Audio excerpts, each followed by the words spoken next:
اچھا یار، میرا دل کر رہا ہے آج آپ کو نا اپنی جوانی کا ایک قصہ سناؤں، اور قصہ بھی ایسا اوریجنل طور پر 2014 میں نا ہمارا جب پہلا شادی ہو رہا تھا، تو ہفتے والے دن ہمارا بارات تھا۔ تو بارات سے ایک دن پہلے جمعے کا دن تھا، تو گرمی بہت زیادہ پڑ رہی تھی۔ تو میرے ایک رشتہ دار نے نا مجھے کھٹا سالن کھلا دیا۔ کھٹا سمجھتے ہیں مطلب یہ جو مرغا بنتا ہے نا، یا کوئی بھی سالن گوشت وغیرہ بنتا ہے، اس میں دہی ڈالا جاتا ہے۔ تو دہی کی وجہ سے نا، وہ گرمی کی وجہ سے وہ کھٹا ہو گیا۔ اب ہمیں بھائی شادی کی خوشی تھی، ہمیں کچھ نظر بھی نہیں آ رہا تھا، ہم نے رگڑ دیا۔ اور رات کو ہمیں بھائی پوکڑ لگ گئے۔ اب جب دست لگے تو وہ یہ دست صبح تک پہنچ گئے۔ اب صبح ہماری بارات تھی، تقریباً 10-11 بجے ہم یہاں سے نکلے، کیونکہ ہمارے ملتان سے تقریباً کوئی 100-120 کلومیٹر کے فاصلے پر نا ہماری بارات جانی تھی۔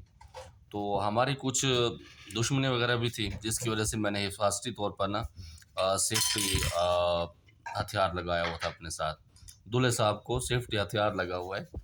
تو ہمارے یہاں پر ایک رواج ہے کہ جو بہنوئی ہوتا ہے نا، وہ سربالا ہوتا ہے، مطلب اس کے ہاتھ میں گانا ہوتا ہے، دولہے کے ہاتھ میں بھی۔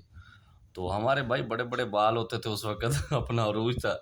تو جب ہم نے آدھا سفر کیا نا، تو ہمیں بھائی ٹٹی زور کر گئی، سیدھی سی بات ہے۔ تو میں نے ایک پٹرول پمپ کا انتخاب کیا، اور CNG پمپ ہوتے تھے اس وقت نا۔ تو میں نے بہن بھائی کو کہا، میں نے کہا یار اس جگہ پر نا گاڑی روکتے ہیں تو ہم چلتے ہیں۔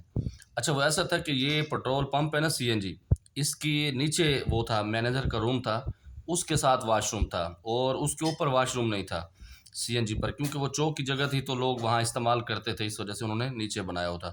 تو بھائی میں نے دیوار پہ ہاتھ رکھا اور میں نیچے پھلانگ کے چلا گیا۔ تو میں جب واش روم میں گیا تو باہر سے نا مجھے بولنے کی آوازیں آئی۔ سیکیورٹی گارڈ صاحب نے سیدھا سیدھا وہ کہہ رہا تمہیں تمیز نہیں ہے، یہ وہ۔ اب میرا بہن بھائی اس کو کہہ رہا ہے کہ یار ہمارے دولہا صاحب ہیں، اس کی طبیعت ذرا خراب ہو گئی ہے، تو موسمی حالات کی وجہ سے آپ مہربانی کریں۔ اچھا جب میں اندر سے نکلا ہوں نا، تو وہ سالہ مجھے بھی شروع ہو گیا، مجھ سے عمر میں بڑا تھا، تمہیں تمیز نہیں ہے، یہاں پر الاؤ نہیں، یہ وہ۔ تو میں نے اللہ کا نام لے کے نا، میں نے وہ سیفٹی ہتھیار نکالا، تو میں نے اس کو کہا، میں نے کہا کلمہ پڑھ لو۔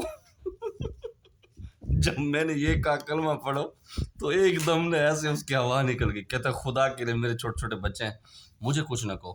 میں نے کہا اللہ کے بندے، آپ سمجھ سکتے ہو کہ میں دلہا ہوں، میں نے یہ گانا باندھا ہوا ہے، اور میں نے شادی کے کپڑے پہنے ہوئے، ہم تو سادہ کپڑے پہنتے تھے کیونکہ یہ شیروانی کا نہیں تھا۔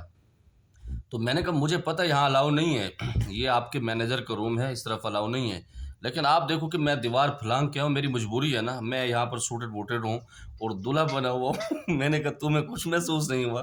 یقین مانے گا ایسا وہ بعد میں نا گھبرا گیا۔ تو پھر میں نے کچھ جیب سے پیسے نکالے، اس کو دیے، میں نے کہا آپ دعا کرنا، ہم شادی کے لیے جا رہے ہیں۔ مطلب ایک عجیب یار سسٹم تھا۔ خیر اللہ کا نام لے کے ہم چلے گئے، خیر وفیت سے ہمارا شادہ بھی ہو گیا، شادی بھی ہو گئی۔ تو بھائی یہ ہمارے جوانی کے قصے ہیں، اور دراصل یہ میں خواب دیکھ رہا تھا۔ حقیقت یہ ہے، اس کی اوریجنل نہیں، یہ خواب میں دیکھ رہا تھا۔